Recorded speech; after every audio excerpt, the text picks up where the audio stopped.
Di puncak pendakian spiritual, ketika seorang hamba telah dianugerahi makrifat, ia tidak lagi memandang dunia dengan mata kepalanya semata, melainkan dengan basyirah atau mata hati yang telah dicerahkan oleh cahaya ilahi. Salah satu buah termanis dari makrifat ini adalah transformasi dirinya menjadi perwujudan rahmat bagi sekalian alam. Kehadirannya di muka bumi bukan lagi menjadi beban, melainkan menjadi sumber kedamaian, laksana oasis di tengah gurun yang gersang. Setiap tutur kata, gerak-gerik, dan diamnya memancarkan kasih sayang, mencerminkan sifat agung Tuhannya, Ar-Rahman dan Ar-Rahim. Ini bukanlah sebuah akhlak yang dibuat-buat atau dipaksakan, melainkan sebuah karakter asli yang lahir dari pengenalannya yang mendalam kepada Allah. Ketika seorang insan telah benar-benar mengenal Sang Maha Pengasih, mustahil baginya untuk tidak menjadi pengasih. Ketika ia telah merasakan betapa luasnya lautan kasih sayang Tuhannya yang meliputi segala sesuatu, maka hatinya pun akan meluas, mampu menampung dan menyayangi seluruh makhluk tanpa terkecuali. Ia menjadi cermin yang memantulkan sifat-sifat ilahi ke alam semesta. Keberadaannya menjadi bukti nyata bahwa spiritualitas sejati tidak menjauhkan seseorang dari kehidupan, melainkan justru membuatnya semakin terlibat dengan cara yang paling indah. Ia tidak lagi melihat makhluk sebagai entitas yang terpisah dari Sang Pencipta, tetapi sebagai tajalli atau manifestasi keagungannya. Dalam setiap wajah, ia melihat jejak Sang Pelukis Agung. Dalam setiap kicauan burung dan desiran angin, ia mendengar tasbih yang memujinya. Pandangan tauhid inilah yang membuatnya mustahil untuk menyakiti atau merusak. Menjadi rahmat bagi sekalian alam adalah puncak dari perjalanan seorang hamba. Ia telah berhasil menanggalkan ego dan keakuannya, lalu mengenakan pakaian sifat-sifat Tuhannya. Dirinya telah menjadi saluran bagi rahmat ilahi untuk mengalir ke seluruh penjuru bumi. Inilah martabat tertinggi seorang khalifah, wakil Allah di muka bumi, yang tugas utamanya bukanlah untuk menguasai, melainkan untuk mengasihi, memelihara, dan menebarkan kemaslahatan bagi seluruh ciptaan. Manifestasi sebagai rahmat bagi semesta alam bukanlah sebuah konsep baru, melainkan esensi dari misi agung yang diemban oleh para nabi, dan disempurnakan oleh Rasulullah. Allah secara tegas menyatakan tujuan utama diutusnya Nabi Muhammad dalam firman-Nya, "Dan tiadalah kami mengutus engkau, melainkan untuk menjadi rahmat bagi semesta alam." Ayat ini adalah penegasan ilahi bahwa inti dari risalah kenabian adalah penebaran kasih sayang universal. Seorang hamba yang telah mencapai derajat makrifat sejatinya adalah seorang pewaris spiritual Nabi Muhammad. Ia mewarisi bukan hanya syariat lahiriahnya, tetapi juga ruh dan esensi dari misinya, yaitu menjadi sumber rahmat. Jika Rasulullah adalah matahari rahmat, maka para wali dan orang-orang arif adalah rembulan-rembulan yang memantulkan cahayanya ke dalam kegelapan malam. Mereka melanjutkan tugas kenabian dalam skala yang berbeda, menjadi pelita-pelita yang menerangi lingkungan sekitarnya dengan cahaya kedamaian. Seluruh kehidupan Rasulullah adalah teladan sempurna dari rahmat ini. Kasih sayangnya tidak hanya tercurah kepada para sahabatnya, tetapi juga kepada musuh-musuhnya. Beliau mendoakan kebaikan bagi kaum yang menyakitinya, menyuapi seorang buta Yahudi yang setiap hari mencelanya, dan melarang para sahabatnya untuk merusak tanaman atau membunuh hewan tanpa alasan yang dibenarkan, bahkan di medan perang sekalipun. Inilah akhlak nabawi yang berusaha diteladani oleh setiap penempuh jalan sufi.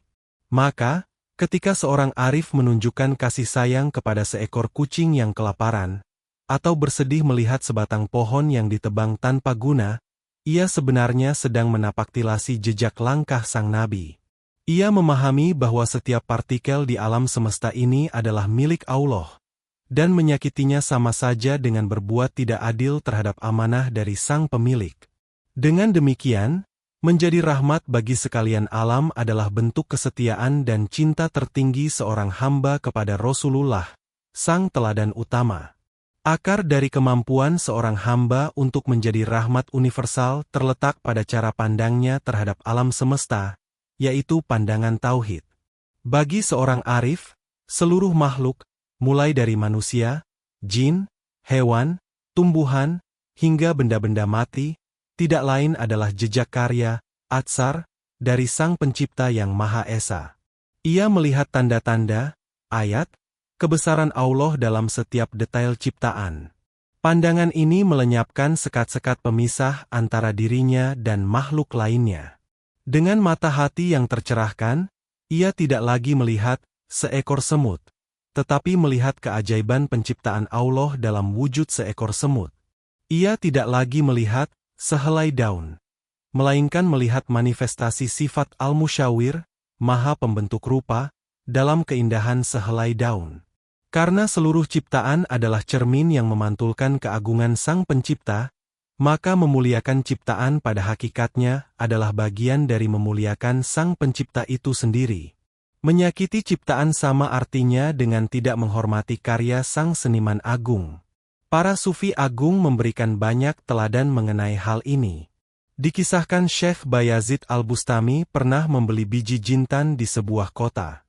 Sesampainya di rumah, ia melihat ada seekor semut kecil yang terbawa di dalam kantong jintan itu. Ia merasa begitu iba membayangkan betapa semut itu telah tercerabut dari koloninya dan tersesat jauh dari rumahnya. Tanpa berpikir panjang, ia pun rela menempuh kembali perjalanan yang jauh hanya untuk mengembalikan seekor semut itu ke tempat asalnya. Inilah cerminan hati yang telah dipenuhi rahmat karena pandangan tauhidnya. Pandangan ini juga melahirkan rasa tanggung jawab yang mendalam. Seorang hamba yang bermakrifat merasa dirinya adalah bagian dari sebuah ekosistem spiritual yang saling terhubung. Kesejahteraan seekor hewan atau kelestarian sebatang pohon adalah bagian dari tanggung jawabnya sebagai khalifah. Ia sadar bahwa setiap perbuatannya terhadap alam akan dimintai pertanggungjawaban di hadapan Allah. Oleh karena itu, ia akan selalu berusaha untuk memberi, merawat, dan melindungi, bukan mengambil, mengeksploitasi, dan merusak. Kasih sayang yang terpancar dari seorang yang bermakrifat bersifat inklusif dan tidak terbatas. Ia melampaui sekat-sekat suku, agama, ras, bahkan spesies. Jika kasih sayang orang awam seringkali bersyarat, hanya diberikan kepada mereka yang berbuat baik kepadanya atau berasal dari kelompoknya, maka kasih sayang seorang arif adalah laksana cahaya matahari. Ia menyinari semua tanpa membeda-bedakan, memberikan kehangatan kepada kawan maupun lawan, kepada manusia, hewan, dan tumbuhan. Sumber dari kasih sayang tak terbatas ini adalah kesadarannya bahwa semua makhluk pada dasarnya adalah keluarga Allah. Sebuah hadis qudsi yang sering dikutip para sufi menyebutkan, seluruh makhluk adalah tanggunganku, dan yang paling aku cintai di antara mereka adalah yang paling bermanfaat bagi tanggunganku. Dengan memahami ini, seorang arif melihat setiap makhluk sebagai objek cinta Allah, dan ia pun berusaha mencintai apa yang dicintai oleh kekasihnya. Ia melayani makhluk sebagai wujud pelayanan dan cintanya kepada Sang Khalik. Inilah yang membedakan akhlak yang lahir dari makrifat dengan moralitas biasa. Moralitas biasa mungkin akan berhenti pada, jangan menyakiti sesama manusia. Namun, akhlak yang lahir dari makrifat akan melangkah lebih jauh. Jangan menyakiti satupun makhluk Allah. Hatinya akan ikut merasakan sakit jika melihat seekor anjing terluka, atau sebuah hutan dibakar. Baginya, semua adalah bagian dari satu kesatuan kosmik yang harus dijaga keharmonisannya. Rabi'ah Al-Adawiyah, seorang wali perempuan agung, pernah ditanya mengapa ia tidak pernah melaknat setan. Ia menjawab dengan sebuah ungkapan yang sangat dalam, cintaku kepada Allah telah memenuhi hatiku, sehingga tidak ada lagi ruang tersisa untuk membenci siapapun, bahkan setan sekalipun. Jawaban ini menunjukkan keluasan hati seorang pecinta ilahi. Jika bahkan kepada sumber kejahatan pun ia tidak menyimpan kebencian, apalagi kepada sesama makhluk yang hanya menjadi korban dari tipu dayanya. Inilah lautan kasih yang tak bertepi. Kedamaian batin yang memancar. Seseorang tidak akan bisa memberikan kedamaian kepada lingkungan sekitarnya jika hatinya sendiri berkecamuk dalam badai kebencian, kegelisahan, dan ketakutan. Kehadiran seorang arif yang menyejukkan adalah buah dari kedamaian batin, sakinah, yang telah bersemayam kokoh di dalam kalbunya. Kedamaian ini lahir dari kepasrahan total dan keriduan penuh terhadap segala takdir dan ketetapan Allah. Ketika seorang hamba telah mencapai makrifat, ia akan menyadari bahwa tidak ada yang terjadi di alam semesta ini kecuali atas izin dan kehendaknya. Ia melihat tangan kebijaksanaan dan kasih sayang Allah bekerja di balik setiap peristiwa, baik yang tampak baik maupun buruk. Keyakinan yang mendalam ini memadamkan api amarah, melenyapkan kabut kekhawatiran, dan mengusir hantu ketakutan dari dalam jiwanya. Hatinya menjadi tenang laksana samudra yang dalam, tak tergoyahkan oleh badai di permukaannya. Kedamaian batin inilah yang kemudian memancar keluar secara alami. Orang-orang yang berada di dekatnya akan ikut merasakan getaran ketenangan tersebut. Duduk di majelisnya terasa menyejukkan jiwa, mendengarkan nasihatnya mampu meredakan hati yang gundah. Ia tidak perlu banyak bicara untuk menenangkan orang lain, karena auranya sendiri telah memancarkan kedamaian.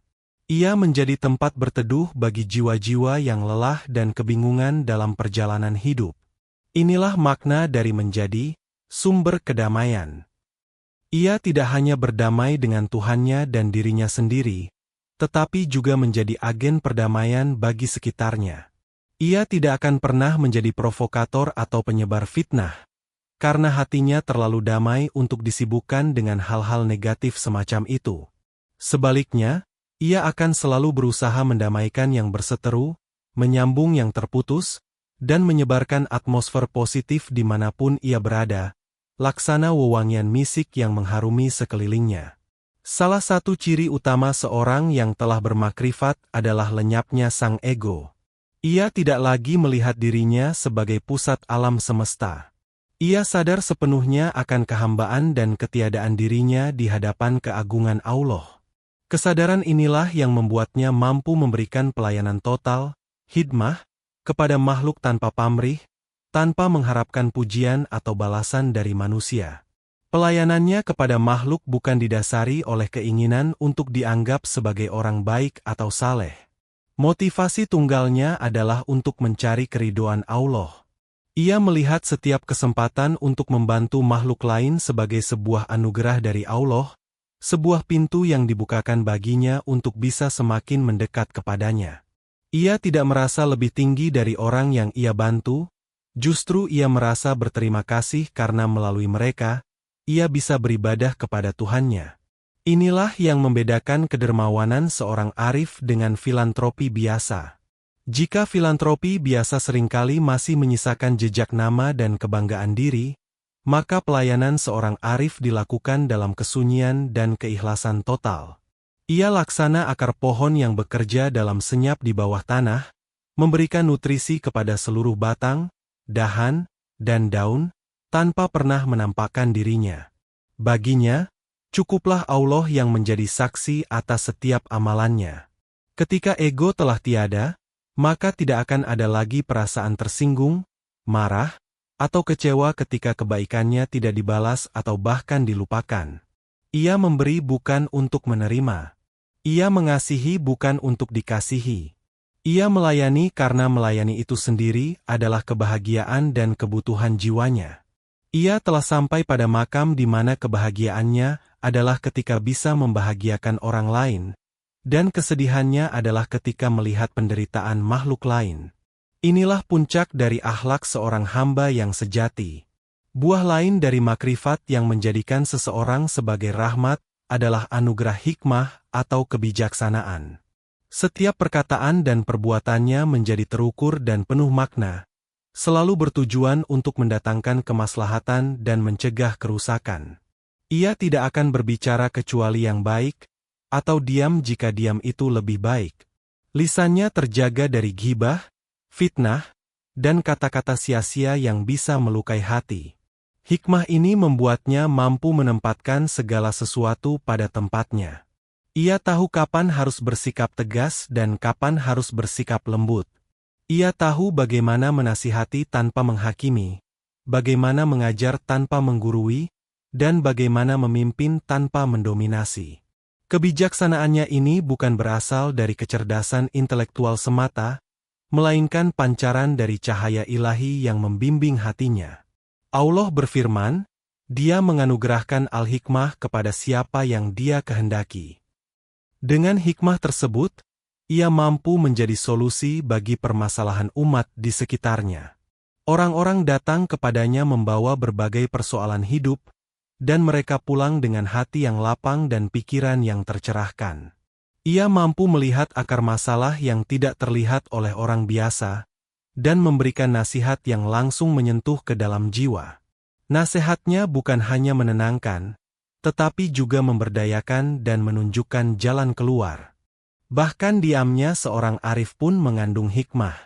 Dalam diamnya, ia mengajarkan tentang pentingnya perenungan, tafakur. Dalam kesabarannya menghadapi ujian, ia mengajarkan tentang kekuatan tawakal. Dalam kesederhanaan hidupnya, ia mengajarkan tentang bahaya cinta dunia. Seluruh keberadaannya, dari ujung rambut hingga ujung kaki, menjadi sebuah kitab terbuka yang penuh dengan pelajaran berharga bagi siapa saja yang mau membacanya dengan mata hati. Seorang hamba yang hidupnya menjadi rahmat bagi sekalian alam akan meninggalkan warisan yang jauh lebih berharga daripada harta benda atau tahta. Ia akan meninggalkan jejak keharuman di dalam hati setiap orang yang pernah berinteraksi dengannya. Namanya akan dikenang dengan penuh cinta dan doa. Kisah hidupnya akan menjadi inspirasi bagi generasi-generasi berikutnya untuk menempuh jalan kebaikan dan spiritualitas. Warisan terbesarnya adalah teladan hidup. Ia telah membuktikan dengan nyata bahwa mencapai akhlak mulia dan menjadi sumber manfaat bagi sesama adalah sesuatu yang mungkin. Ia menunjukkan bahwa jalan menuju Allah adalah jalan cinta, jalan pelayanan, dan jalan kasih sayang. Kehidupannya menjadi sanggahan telak bagi anggapan bahwa spiritualitas itu bersifat egois atau antisosial. Justru sebaliknya, semakin dekat seseorang dengan Tuhannya, akan semakin besar pula kepedulian dan kasih sayangnya kepada makhluk. Pengaruhnya tidak akan berhenti meskipun jasadnya telah kembali ke tanah. Ilmu yang ia ajarkan, murid-murid yang ia bimbing, serta amal-amal kebaikan yang ia rintis akan terus mengalirkan pahala baginya. Ia laksana seseorang yang menanam pohon kurma, meskipun ia mungkin tidak sempat menikmati semua buahnya. Orang-orang setelahnya akan terus merasakan manisnya dan mendoakan kebaikan bagi sang penanam. Pada akhirnya, menjadi rahmat bagi sekalian alam adalah cara terindah bagi seorang hamba untuk mengakhiri perjalanannya di dunia. Ia datang dari Allah sebagai wujud kasih sayangnya ketika ia dilahirkan, dan ia kembali kepadanya dengan membawa cinta dari seluruh makhluk yang pernah merasakan rahmat melalui dirinya. Ia disambut dengan seruan ilahi yang dirindukan setiap jiwa, "Wahai jiwa yang tenang, kembalilah kepada Tuhanmu dengan hati yang ridho dan diridhonya. Maka masuklah ke dalam golongan hamba-hambaku, dan masuklah ke dalam surgaku."